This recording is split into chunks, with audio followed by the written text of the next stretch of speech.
Pakai siar cowok.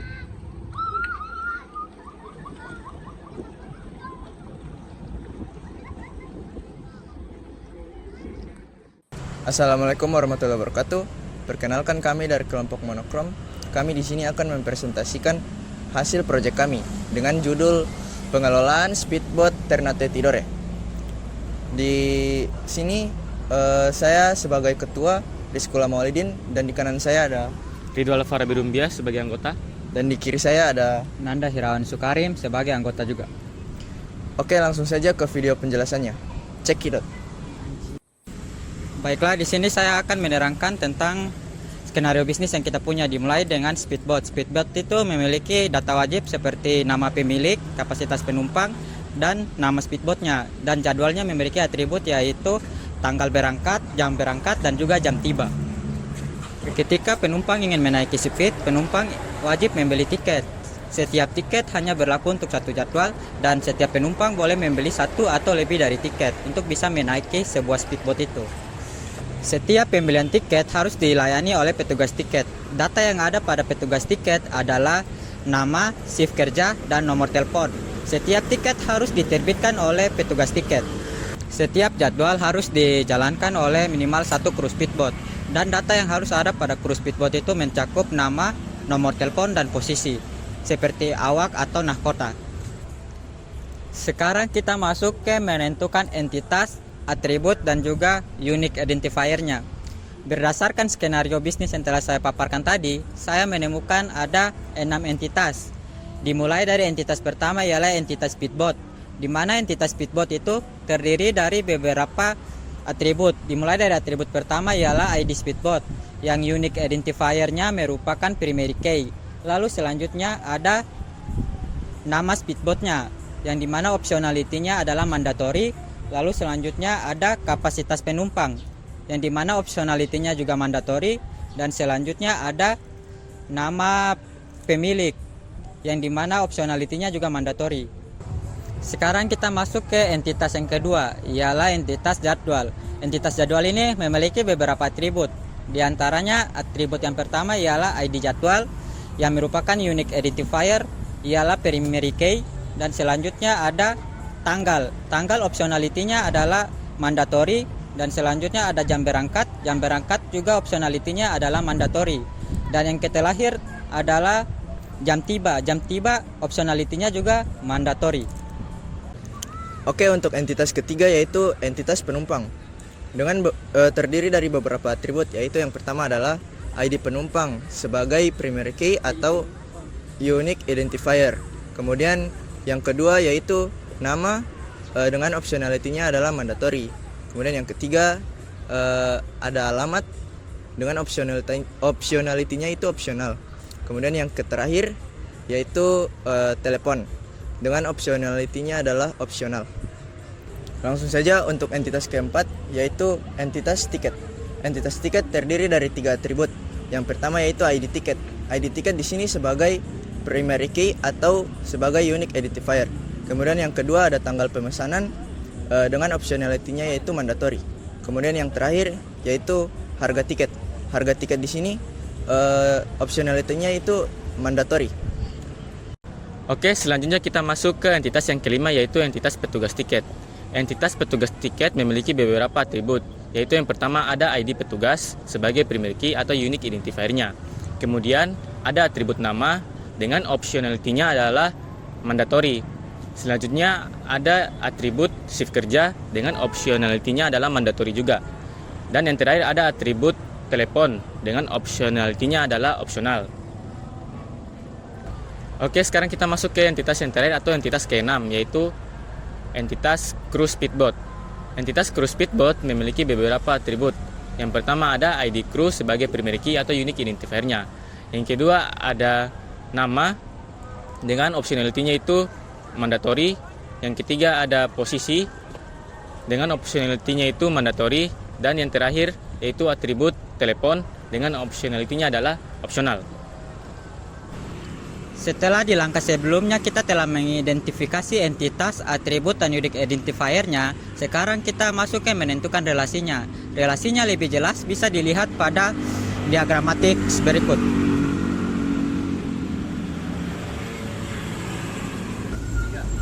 Berdasarkan diagram matriks di samping, kita bisa melihat relasi antara entitas. Yang pertama ialah entitas speedboat dan jadwal.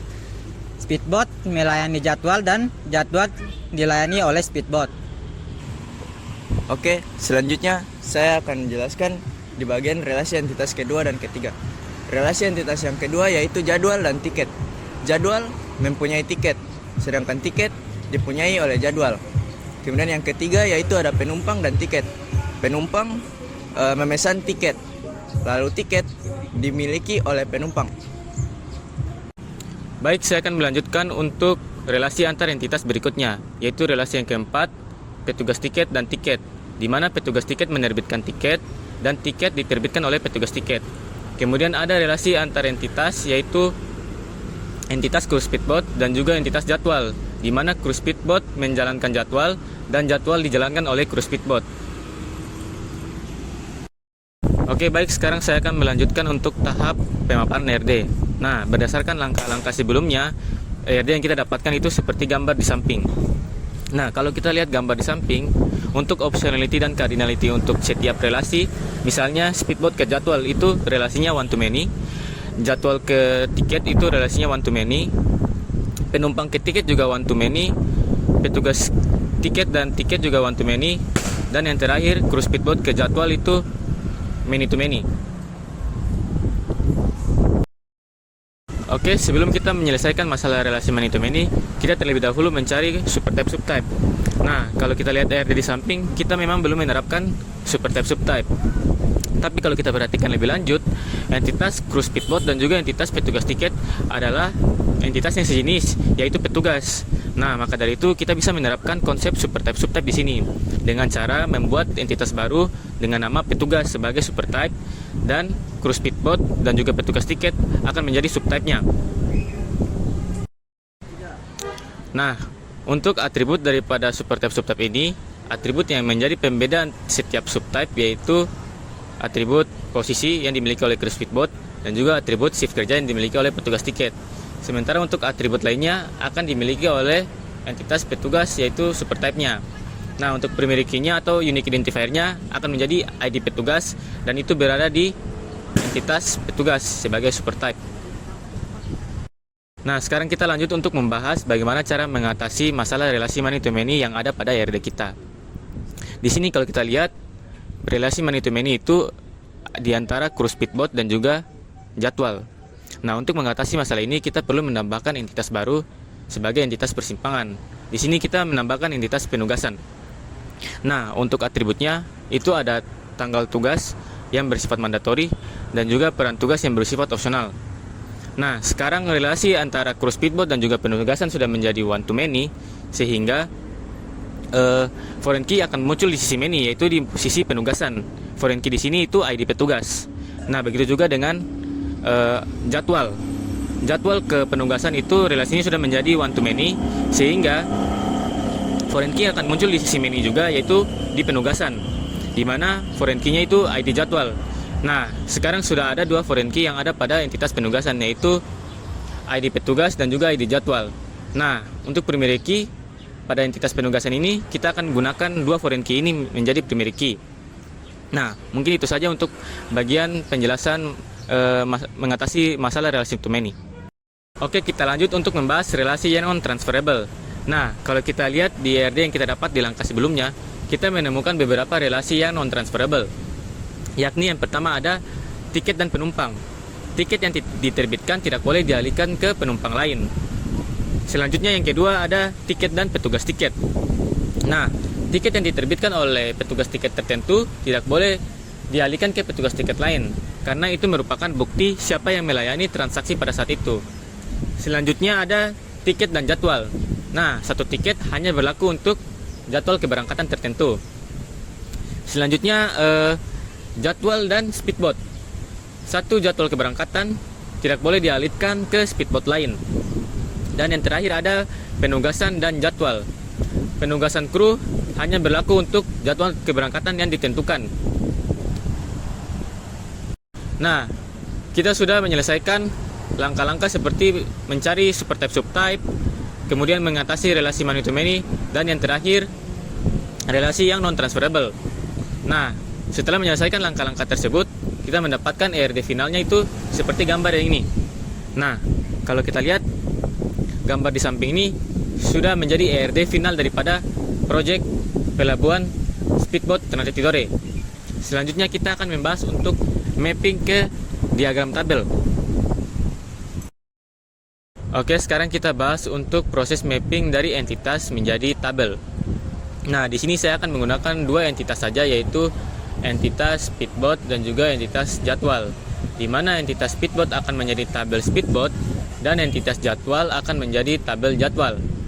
Di sini kita akan membahas tabel speedboat terlebih dahulu. Nah, sebelum itu perlu diketahui bahwa dalam proses mapping, atribut pada suatu entitas akan menjadi kolom. Maka dari itu, untuk atribut ID speedboat akan menjadi kolom speedboat. Nah, karena dia merupakan primary key, maka pada kolom key kita isi PK, dan untuk optionality-nya kita isi mandatory, karena PK juga merupakan mandatory. Untuk tipe datanya kita isi number dengan presisi 8. Dan selanjutnya kita bahas untuk atribut kedua, yaitu atribut nama yang akan menjadi kolom nama. Di mana di sini optionality-nya kita isi mandatory, tipe datanya kita isi varchar 2 dan presisinya 30. Selanjutnya kita bahas untuk atribut yang ketiga yang akan menjadi kolom kapasitas penumpang. Nah, di sini optionality-nya itu akan menjadi mandatory, tipe datanya number, presisinya 14. Selanjutnya kita lihat atribut yang terakhir, yaitu nama pemilik akan menjadi kolom nama pemilik dengan optionality-nya itu mandatory, tipe datanya varchar 2 dan presisinya 50. Oke, mungkin untuk tabel speedboat cukup sekian, kita lanjut ke tabel jadwal. Oke, sekarang kita lanjut untuk proses mapping entitas jadwal menjadi tabel jadwal. Di sini entitas jadwal dia memiliki beberapa atribut yang nantinya akan menjadi kolom pada tabel jadwal. Maka dari itu kita coba langsung saja mappingnya. Di sini atribut ID jadwal akan menjadi kolom ID jadwal, dan karena dia merupakan primary key, maka pada kolom key kita isi PK. Dan untuk optionality-nya kita isi mandatory, tipe datanya itu number dan presisinya itu 8. Selanjutnya atribut tanggal akan menjadi kolom tanggal, untuk optionality-nya itu mandatory dan tipe datanya itu kita pakai tipe data date. Selanjutnya untuk atribut jam berangkat. Nah, di sini optionality-nya mandatory, untuk tipe datanya itu varchar 2 dan presisinya itu 10. Kemudian atribut berikutnya itu jam tiba akan menjadi kolom jam tiba dan optionality itu mandatory, tipe datanya itu varchar 2, presisinya itu 10. Dan yang terakhir itu ada kolom ID speedboat. Nah, kenapa di sini muncul kolom ID speedboat? Karena relasi antar entitas speedboat dan juga entitas jadwal adalah one to many, sehingga foreign key akan muncul di sisi many atau di sisi jadwal, sehingga pada tabel jadwal akan muncul foreign key ID speedboat. Di sini kolom ID speedboat, karena dia merupakan foreign key, maka pada kolom key kita isi FK dan optionality-nya itu mandatory. Kemudian untuk tipe datanya dan presisinya itu menyesuaikan dengan yang ada pada tabel speedboat, yaitu number dengan presisinya itu 8. Oke, baik, terima kasih untuk Rido sudah menjelaskan bagian mapping tadi. Selanjutnya saya akan melanjutkan ke bagian perintah SQL. Perintah SQL di sini yang pertama yaitu ada pembuatan tabel. Pembuatan tabel di sini langsung saja diawali dengan perintah create table untuk membuat tabel, lalu dilanjutkan dengan menyebutkan nama tabelnya yaitu speedboat. Kemudian dilanjutkan dengan menyebutkan nama kolomnya. Yang pertama ada ID speedboat. ID speedboat di sini tipe datanya yaitu number dengan presisinya yaitu 8. Kemudian dilanjutkan dengan constraint-nya yaitu primary key. Kemudian pada kolom yang kedua yaitu ada nama speedboat. Nama speedboat di sini tipe datanya yaitu varchar 2 dengan presisinya yaitu 30. Lalu dilanjutkan dengan constraint not null. Kemudian pada kolom ketiga yaitu ada kapasitas penumpang. Kapasitas penumpang di sini tipe datanya yaitu number dengan presisinya yaitu 14. Lalu dilanjutkan dengan constraint not null. Kemudian pada kolom keempat yaitu nama pemilik. Nama pemilik di sini memiliki tipe data varchar2 dengan presisinya yaitu 50. Kemudian dilanjutkan dengan constraint not null. Oke, untuk mengetahui apakah tabel tadi sudah berhasil dibuat atau belum, kita harus menggunakan perintah desc lalu menyebutkan nama tabelnya yaitu speedbot. Lalu hasilnya akan seperti ini. Jika dilihat di sini, untuk hasilnya pasti sama dengan mapping yang sudah dijelaskan oleh Rido tadi. Langsung saja saya akan melanjutkan ke bagian insert tabel atau pengisian data pada tabel yang sudah kita buat tadi. Yang pertama langsung saja di sini untuk perintahnya yaitu insert all untuk memasukkan semua data sekaligus. Lalu dilanjutkan dengan menyebutkan nama tabelnya yaitu speedbot. Kemudian menyebutkan juga nama kolomnya. Yang pertama ada ID speedbot, kemudian ada nama speedbot, kemudian kapasitas penumpang, lalu nama pemilik. Lalu dilanjutkan dengan perintah values untuk mengisi data dari kolom yang sudah kita sebutkan tadi, yaitu pertama ID speedbot yaitu 100, kemudian yang kedua nama speedbot yaitu 2 putri, kemudian yang ketiga ada kapasitas penumpang dengan kapasitas penumpangnya yaitu 14, kemudian yang terakhir nama pemilik. Nama pemilik di sini datanya yaitu Umar Samsudin. Kemudian data selanjutnya akan dilakukan seperti yang tadi sudah saya jelaskan. Lalu diakhiri dengan select from dual. Langsung saja untuk memastikan apakah data-datanya sudah masuk atau belum pada tabel tadi, kita harus menggunakan perintah select from, yaitu untuk menampilkan tabel yang sudah kita buat tadi. Lalu dilanjutkan dengan menyebutkan nama tabelnya yaitu speedbot. Lalu seperti ini hasilnya.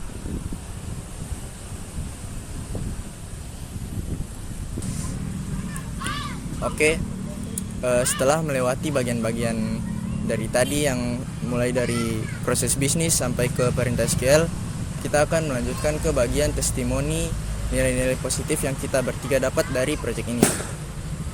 Dimulai dari saya, yang saya dapatkan ini tuh proyek ini menurut saya ini sangat penting bagi kami karena ini tuh dapat mengembangkan kreativitas dan juga lebih kebersamaan kita tuh akan terjaga gitu. Kemudian menurut saya proyek kami juga sangat bagus jika direalisasikan ke pelabuhan-pelabuhan yang ada karena nanti mereka dapat mengolah data secara gampang. Oke, mungkin sekian dari saya. Saya akan lanjutkan ke rekan saya yaitu Rido. Oke, kalau dari saya sendiri nilai-nilai positif yang bisa saya dapatkan dari proyek ini yaitu yang pertama, proyek ini itu merupakan pengalaman yang berharga karena kami bertiga baru pertama kali menghandle proyek yang seperti ini. Sehingga kedepannya jika kami mendapatkan proyek-proyek seperti ini lagi, kita sudah terlatih. Dan proyek ini juga menurut saya bisa membuat pemahaman materi kita itu menjadi lebih baik dengan cara mengimplementasikan materi-materi yang sudah diberikan oleh Pak di kelas melalui proyek ini. Mungkin itu saja nilai positif yang saya dapatkan dari proyek ini, dan mungkin saudara Nanda ada nilai-nilai positif lain? Nilai positif yang bisa saya lihat ialah dari kita mengerjakan proyek ini secara berkelompok ya. Karena ketika kita mengerjakan proyek ini secara berkelompok, tugas kita jadi lebih mudah-mudah karena kita bagi-bagi setiap tugas di masing-masing orang. Makanya itu tugas yang sebelumnya berat itu menjadi lebih ringan, dan juga kita bisa berkolaborasi, bertukar pikiran. Karena nanti di dunia pekerjaan nanti kita tidak melakukan sesuatu itu secara sendiri-sendiri, tapi kita berkolaborasi. Makanya itu dengan mengerjakan tugas atau proyek secara berkelompok ini, saya rasa sangat bermanfaat untuk masa depan kita nanti ketika kita berada di dunia pekerjaan. Mungkin itu saja yang bisa saya soroti nilai positifnya dari mengerjakan proyek secara berkelompok. Sekian saya kasih kepada ketua kelompok kami. Oke, terima kasih Rido dan Nanda telah memberikan nilai-nilai positif yang mereka dapatkan. Mungkin langsung saja pada bagian terakhir sini kami ingin berterima kasih kepada Pak Amal Hairan telah mengampu mata kuliah basis data. Dan juga untuk kita akan berterima kasih kepada teman-teman kami karena telah membantu kami menyelesaikan proyek ini. Mungkin itu saja yang dapat kami bertiga sampaikan. Mohon maaf jika kami bertiga ada kesalahan kata atau ada kesalahan penyampaian. Wabillahi taufiq wal hidayah. Wassalamualaikum warahmatullahi wabarakatuh.